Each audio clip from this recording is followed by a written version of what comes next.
দার্জিলিংকে বিদায় জানিয়ে আমরা এখন চলে এসেছি এর ছাল থেকে তৈরি হচ্ছে। তো এইগুলো হচ্ছে শুকানো হচ্ছে ইউনিট, এই পুরো বিল্ডিং এ এখানে শুকানো হচ্ছে। তো খেয়ে দেখি, কসকস মতন সেই সময়কার প্রসেসিং ইউনিট। মিউজিয়ামের ভিতরে কিন্তু ফটোগ্রাফি নিষেধ। গুড মর্নিং ফ্রেন্ডস, আজকে নতুন গল্প শুরু করছি আমার কর্মক্ষেত্র চাকদা হসপিটালের এই ল্যাব থেকে। আমাদের কারবারটা হচ্ছে মানুষের রোগকে নিয়ে, মানে বিভিন্ন রকমের রোগ হয়। কমন কিছু রোগ আছে, কিছু রোগ আছে হচ্ছে আনকমন রোগ। এই আনকমন রোগগুলোর মধ্যে আমি আলোচনা কিন্তু করছি না, যেটা করছি সেটা হচ্ছে কমন যে রোগগুলো আছে তাকে নিয়ে। কমন রোগ বলতে জ্বর, সর্দি কাশি, আর থাকলো ডায়রিয়া, বমি আর মাথা যন্ত্রণা, এগুলো তো থাকছেই, আলাদা বিষয়। আমি সেদিকে যাচ্ছি না। মানুষের শরীর আছে, দেহ আছে, মানুষের শরীর খারাপ কিন্তু করতে পারে। এবার যদি বলেন যে আমার শরীর খারাপ করে না, সেটা কিন্তু আলাদা বিষয়। তো শরীর খারাপ যদি হয়, ধরুন শরীর খারাপ বলতে কমন জ্বর, প্রচণ্ড জ্বর হয়েছে, আর এই জ্বরের জন্য আমরা কিন্তু নিজেরা মাতব্বরি করি। কীরকম মাতব্বরি? ধরুন আমার জ্বর হয়েছে, প্রচণ্ড জ্বর, গায়ে কাঁপুনি দিয়ে জ্বর আসছে, 3-4খানা লেপ গায়ে দিয়ে দিয়েছি, তবুও শীত যাচ্ছে না। তখন আমরা কিন্তু নিজেরা ডাক্তারি করি। কীরকম ডাক্তারি করি? এখান থেকে যাই হচ্ছে ডিসপেন্সারিতে, গিয়ে বলি দাদা প্রচণ্ড জ্বর, আমাকে একটু প্যারাসিটামল 650 দিন, যেটা জেনারিক নেম। দোকানদার কিন্তু আপনাকে ব্র্যান্ডের কিছু প্যারাসিটামল 650 কম্পোজিশনের মেডিসিন দিয়ে দেবে। আপনি মেডিসিন খেলেন, কিন্তু মেডিসিন খেয়ে জ্বর তো কমছে না। 2 দিন যখন দেখলেন যে জ্বর আর কমছে না, তখন আমরা কি করি? ওই কোনো প্রাইভেট চেম্বার নাহলে কোনো হসপিটালে পৌঁছাই। গত 2-3 দিন ধরে একটি পেশেন্ট প্রচণ্ডভাবে অসুস্থ হয়েছিল, প্রচণ্ড জ্বর, কাঁপুনি দিয়ে জ্বর আসছিল। শেষে সে বাধ্য হয়ে না পেরে হসপিটালে এমার্জেন্সিতে আসেন। ডাক্তারবাবু রোগীর গুরুত্ব বুঝে তাকে কিন্তু প্রেসক্রিপশান অ্যাডভাইস করে দেন, যেখানে লেখা থাকে রোগী রোগ কতদিন ধরে হয়েছে, কি সিমটম, আর একদিকে থাকে হচ্ছে মেডিসিন পার্ট, আর তার ঠিক নিচেই অ্যাডভাইস করেন কিছু রক্ত পরীক্ষার। আর যে রক্ত পরীক্ষাগুলোর মধ্যে যদি জ্বর হয়, কমন যে পরীক্ষাগুলো থাকবে সেটা হচ্ছে CBC, dengue NS1 or dengue IgM, আর এমপি বা ম্যালেরিয়া প্যারাসাইট। এবার আসার সঙ্গে সঙ্গে তার প্রেসক্রিপশান অ্যাডভাইস হয়েছে এবং পেশেন্টটি আপাতত অ্যাডমিশান আছে, পেশেন্টটি অ্যাডমিটেড চাকদা SG হসপিটালে। তার স্যাম্পেল আমরা নিয়ে এসেছি, যে স্যাম্পেলে কিন্তু দেখা যাচ্ছে যে তার সিবিসি রিপোর্ট হয়ে গেছে, ডেঙ্গু টেস্ট হয়ে গেছে, কিন্তু ম্যালেরিয়া স্লাইড যখন আমরা দেখতে যাচ্ছিলাম, তার আগে বলিনি ম্যালেরিয়া জিনিসটা কী। ম্যালেরিয়ার কিছু ব্যাপার নয়। ম্যালেরিয়া হচ্ছে মাথায় যেমন উকুন হয়, ঠিক এটা হচ্ছে রক্তের এক প্রকার উকুন বলতে পারেন। এটা হচ্ছে মানে পতঙ্গবাহিত রোগ, একটা প্যারাসাইট, পরজীবী, যেটা আমাদের রক্তের আরবিসির মধ্যে অবস্থান করে। আর এই ক্যাটাগরি যদি ভাগ করা হয় কোন পরজীবী, তার নামটা হচ্ছে, তার মানে পোশাকি যে নাম আছে তার নাম হচ্ছে প্লাজমোডিয়াম ভাইভ্যাক্স। আরও একটা আছে প্লাজমোডিয়াম ফালসিফেরাম। তো এই দুটি কিন্তু মারাত্মক, যার যদি মানে রক্তে যদি তার বর্তমান থাকে, সেক্ষেত্রে কিন্তু অনেক ক্ষেত্রে দেখা গেছে রুগী কিন্তু মৃত্যুশয্যায় চলে গেছে। তো সেইটা কি প্রতিরোধ করার জন্য আমাদের টেস্ট করতে হয়, সেটা হচ্ছে ম্যালেরিয়া দেখার জন্য। আরবিসির মধ্যে এটা হচ্ছে একটা হিউম্যান ব্লাড স্মিয়ার। যে পেশেন্টটি ভর্তি, তার রক্ত, যে পেশেন্টটি ভর্তি হয়েছে তার রক্তের নমুনা নিয়ে আমরা স্মিয়ার বানিয়েছি, যেটা আমরা যারা সায়েন্স নিয়ে যারা পড়েন তারা ভালো বুঝতে পারবেন স্মিয়ার কি। এবং একই বিশেষ একটি স্টেনিং অর্থাৎ রং করতে হয়েছে, করার পরে আমরা দেখব হচ্ছে মাইক্রোস্কোপে। তো খুঁজতে খুঁজতে যেটা আমরা পেয়ে গেলাম সেটা হচ্ছে এর মধ্যে ম্যালেরিয়া প্যারাসাইট পরজীবী কিন্তু বর্তমান, অর্থাৎ তার প্লাজমোডিয়াম ভাইভ্যাক্স ধরা পড়ে গেছে, অর্থাৎ ম্যালেরিয়া ডিটেক্ট হয়েছে। তাহলে ম্যালেরিয়া ডিটেক্ট হওয়া মানে ম্যালেরিয়াকে সারাতে হবে। তো আপনি প্যারাসিটামল গুলিয়ে খান, কিচ্ছু হবে না, যতক্ষণ না তার মধ্যে পড়ছে হাইড্রক্সিক্লোরোকুইন। হাইড্রক্সিক্লোরোকুইন কোনটা বলুন তো? কোভিডের সময় মনে পড়ে মার্কিন যুক্তরাষ্ট্র প্রচুর পরিমাণে হাইড্রক্সিক্লোরোকুইন কিনেছিল।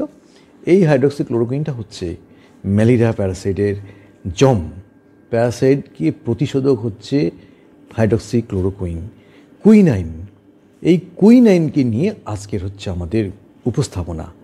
আর এই কুইনাইন কিন্তু তৈরি হয় হচ্ছে একটি গাছ থেকে, জীবনদায়ী সেই গাছটির নাম হলো সিঙ্কোনা।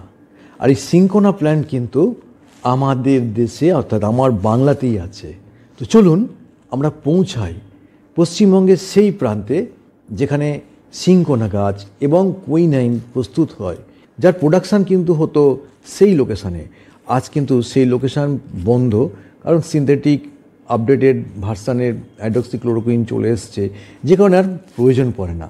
তো চলুন আমরা পৌঁছাই সেই অতীতের কারখানাতে, ফিরে যাই ব্রিটিশ সাম্রাজ্যের সেই দিনগুলোয়।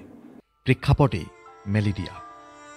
প্রথম বিশ্বযুদ্ধ কিংবা দ্বিতীয় বিশ্বযুদ্ধ, সামরিক যুদ্ধবাজদের অবাঞ্ছিত প্রতিপক্ষ ম্যালেরিয়া সংক্রমণকে প্রতিরোধ করতে বেগ পেতে হয়েছে বারে বারে, বা এখনও আমরা লড়াই করছি ম্যালেরিয়ার রোগের বিরুদ্ধে। দার্জিলিং ঘুরতে যাননি এমন বাঙালি কিন্তু খুব কম পাওয়া যায়। শীত, গ্রীষ্ম, বর্ষা দার্জিলিংয়ের ট্যুরিস্টরাই একমাত্র ভরসা। এখন অবশ্য অফবিট লোকেশনের খোঁজে দার্জিলিংয়ের আশেপাশের পাহাড়ি গ্রামে পৌঁছে যাচ্ছেন। আমিও দার্জিলিং শহর থেকে পাহাড়ি পথ ধরে 32 কিলোমিটার দূরের পাহাড়ি গ্রামে পৌঁছেছিলাম। বাংলায় জ্বরের একটা প্রকোপ আছে, একটা হচ্ছে ডেঙ্গু জ্বর, ম্যালেরিয়া জ্বর, চিকুনগুনিয়া, বিভিন্ন জ্বর আছে। আর তার মধ্যে ছিল খতরনাক ম্যালেরিয়া জ্বর। আর সেই ম্যালেরিয়া জ্বরের ট্রিটমেন্ট ছিল হচ্ছে কুইনাইন। সেই কুইনাইনের যে গাছ থেকে হতো কুইনাইন, সেই গাছের নামটি হচ্ছে সিনকোনা। আর এই সিনকোনার পুরো এলাকাটা হচ্ছে মংপু, এবং সিনকোনা বাগান আছে, সিনকোনা প্রসেসিং ফ্যাক্টরি আছে, যেখানে কুইনাইন তৈরি হয়। তো সিনকোনা গাছ যেটা আছে, সেই সিনকোনা গাছটা কেমন দেখতে একবার দেখিয়ে নিচ্ছি। এই যে ছালগুলো হয়েছে, এর ছাল থেকে তৈরি হচ্ছে কুইনাইন ট্যাবলেট। আধুনিক চিকিৎসা বিজ্ঞানে HCQ, যা জেনারিক নাম হাইড্রক্সিক্লোরোকুইনের ব্যবহার হয় ম্যালেরিয়া প্রতিষেধক হিসেবে, কিন্তু অতীতে ম্যালেরিয়ার প্রতিষেধক হিসেবে ব্যবহার হতো সিনকোনা গাছের ছাল থেকে উৎপন্ন হওয়া কুইনাইন। এটা হচ্ছে সিনকোনা ফল, কিন্তু তো সিনকোনা ফল যদি আমরা খাই, মানে এখানকার স্থানীয়দের বিশ্বাস যে জ্বর এসছে, এই ফল খেলেও জ্বর কমে যাবে। তো খেয়ে দেখি। কসকস মতন, এই অনেক কিন্তু বিয়ার গিলস মনে করবেন না আমাকে, আমি সুমন্ত। কসকস লাগছে খেতে, প্রচুর গাছ আছে কিন্তু এখানে। তো চলুন এবার সিনকোনা যে প্ল্যান্টেশন, যেখানে প্রসেসিং চলছে, সেখানটা পৌঁছবো। যদিও সেখানে পারমিশন নেই ঢোকার, তো বাইরে থেকে যেটুকু দেখা যায় সেটুকু দেখানোর চেষ্টা করছি। বিজ্ঞানের কাছে আবিষ্কারটা অনেকটা পরে হয়েছিল, কিন্তু পেরুর সেই প্রাচীন মানুষরা তারা কিন্তু এই গাছের ছাল ব্যবহার করেই জ্বর কমাতেন। পেরুর ভাইসরয়ের স্ত্রী কাউন্টস অফ সিনকোনা প্রচণ্ড জ্বরে আক্রান্ত। তাকে দ্রুত সুস্থ করে তোলার জন্য জেসুইটসের পুরোহিতরা তাকে অজানা গাছের ছাল, তার সাথে লবঙ্গ, গোলাপ পাতার রস এবং অন্যান্য শুকনো গাছের ডাল মিশ্রিত শরবত খেতে দেন, যার প্রভাবে কাউন্টস শীঘ্রই সুস্থ হয়ে ওঠেন। অলৌকিক জীবনদায়ী এমন টোটকা উদ্ভিদ তার স্ত্রীকে সুস্থ করে তুলেছিল। সেই উদ্ভিদের নাম রাখলেন সিনকোনা। পেরু এবং ইকুয়েডরের জাতীয় এই গাছ সিনকোনা। বাংলায় এলো কিভাবে? ব্রিটিশদের কানে পৌঁছেছিল অলৌকিক ক্ষমতার সেই গাছ নাকি জীবন সংশয়কারী ম্যালেরিয়ার প্রতিষেধক। ব্রিটিশ অভিযাত্রী দল আমেরিকা পৌঁছে যান। গোপনে সিনকোনার চারা আর সিনকোনার বীজ সংগ্রহ করে ফিরে এলেন ভারতে এবং শ্রীলঙ্কায়। ভারতের নীলগিরি আর বাংলার দার্জিলিংয়ের পার্বত্য অঞ্চল সিনকোনা চাষের উপযুক্ত বলে তাদের মনে হয়েছিল, এবং তারা যে জায়গাটি পছন্দ করেছিলেন তার নাম মংপু।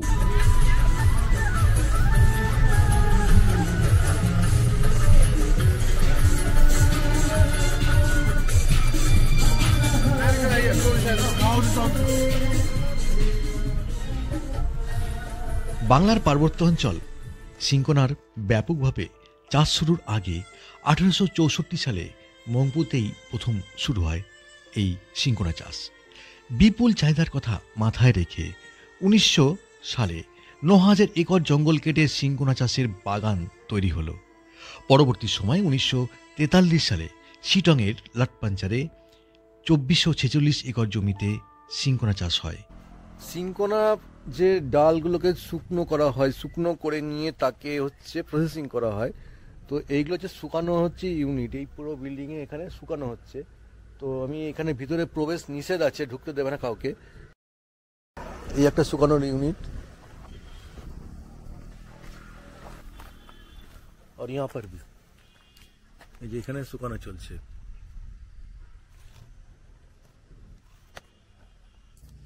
এই মংপুতে কিন্তু মানে প্রথম ফ্যাক্টরি প্রসেসিং এর কাজটা কিন্তু শুরু হয়েছিল এই মংপুতে।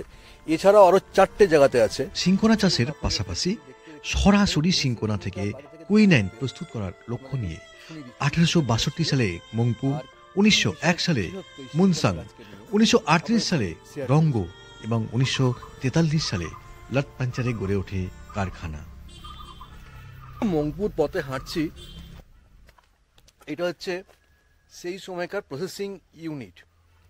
যদি এখনো এগুলো বন্ধ হয়ে গেছে, পদ্ধতি কিছু পরিবর্তন হয়েছে, কিন্তু এগুলো রয়ে গেছে। আপনারা অনেকেই জানেন এই মংপুর কারখানায় শুধুমাত্র সিঙ্কোনা উৎপাদনেই নাম করেনি, কুইনাইন প্রসেসিং ইউনিটের পাশাপাশি জড়িয়ে আছে ডক্টর মনমোহন সেন, বিখ্যাত উপন্যাস নহন্যতের লেখিকা মৈত্রী দেবী এবং আমাদের পরম পূজনীয় কবিগুরু রবীন্দ্রনাথ ঠাকুরের নাম।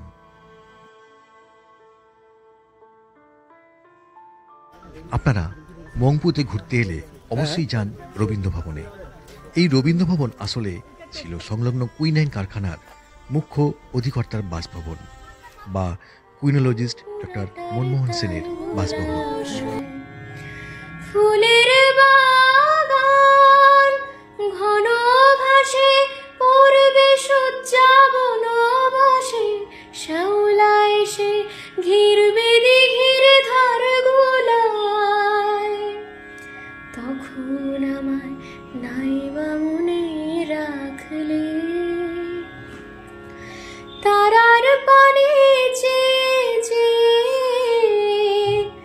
নাইবা আমায় ডাকলে, যখন পড়বে না মোর পায়ের চিহ্ন এই বাটি ভালো। কারখানা আর তার ইতিহাস, তার তথ্য অনুসন্ধান করতে গিয়ে আরও একটি তথ্য জানতে পারলাম।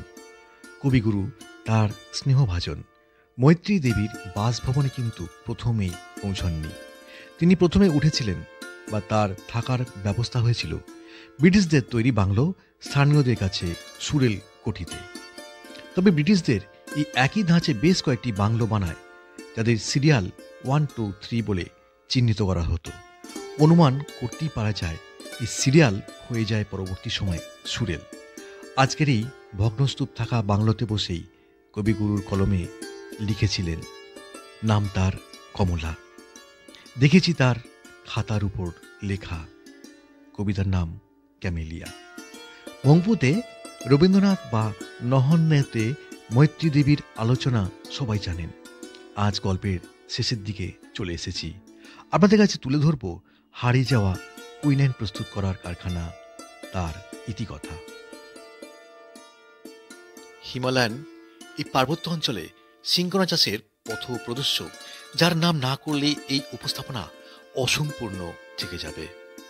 রয়্যাল বোটানিক্যাল গার্ডেনের অধ্যক্ষ থমাস অ্যান্ডারসনের হাত ধরে রাম্মি নদীর তীরে সিঙ্কোনার বৃক্ষ রোপিত হয় এবং তিনি তাতে সফলতা লাভ করেন। আগে একটা সময় এইখান দিয়ে মানে প্রসেসিং হতো এই সমস্ত জায়গাগুলোতে, তো টোটাল এখন বন্ধ। এই কারখানায় লোক নিয়োগ, বিশেষ করে কুইনোলজিস্ট নিয়োগ না হওয়ার কারণে ও অন্যান্য সমস্যায় 1999 সালে বন্ধ হয়ে যায় উৎপাদন। সেই সময় থেকে দীর্ঘ 13 বছর বন্ধ থাকার পর প্রসেসিং ইউনিট মংপুর সেই সমস্ত যন্ত্রাংশ পরিত্যক্ত অবস্থায় থেকে যায়, যার আর কোনো ব্যবহার হয়নি। আজও ইতিহাসের সাক্ষী হয়ে আছে পরিত্যক্ত চিমনি, কারখানার শেড এবং পুরনো ঐতিহ্যবাহী ভবনগুলো। জিটিএ বা গোর্খাল্যান্ড টেরিটোরিয়াল অ্যাডমিনিস্ট্রেশনের উদ্যোগে রবীন্দ্র ভবনের ঠিক পাশেই প্রসেসিং ইউনিটের নতুন কমপ্লেক্সটি দেখতে পাবেন, যা 1 ফেব্রুয়ারি 2014 সালে অত্যাধুনিক যন্ত্রাংশের সহযোগিতায় শুরু হয়েছে নতুন করে তার পথ চলা। আর এই পথ চলার চাক্ষুষ দর্শন করতে প্রয়োজন বিশেষ অনুমতির। আপনাদের কাছে যে তথ্য সম্ভার তুলে প্রচারের আলোয় আনার চেষ্টা করলাম, সেখানে কোনো সংযোজন বা ভুল তথ্য দেওয়া থাকলে অবশ্যই কমেন্ট সেকশনে জানাবেন। আর এই উপস্থাপনা এখানেই শেষ করব। এরপর আপনাদের সঙ্গে দেখা হচ্ছে আরও একটি নতুন গল্প নিয়ে, যে গল্প আমাদের প্রত্যেকের জীবনের সঙ্গে জড়িয়ে আছে। তো সঙ্গে থাকুন, সাথে থাকুন, পাশে থাকুন। দেখা হচ্ছে খুব তাড়াতাড়ি অন্য একটি উপস্থাপনায়। ততক্ষণ সবাইকে ধন্যবাদ। তারপরে কিন্তু খবর হলো যে 2 নম্বর যে থ্রু ট্রেন আসছে, ট্রেন নাম্বার হলো 12332, জম্মু তাওয়াই থেকে হাওড়া হিমগিরি এক্সপ্রেস। তার নির্ধারিত সময় থেকে 8 ঘন্টা পরে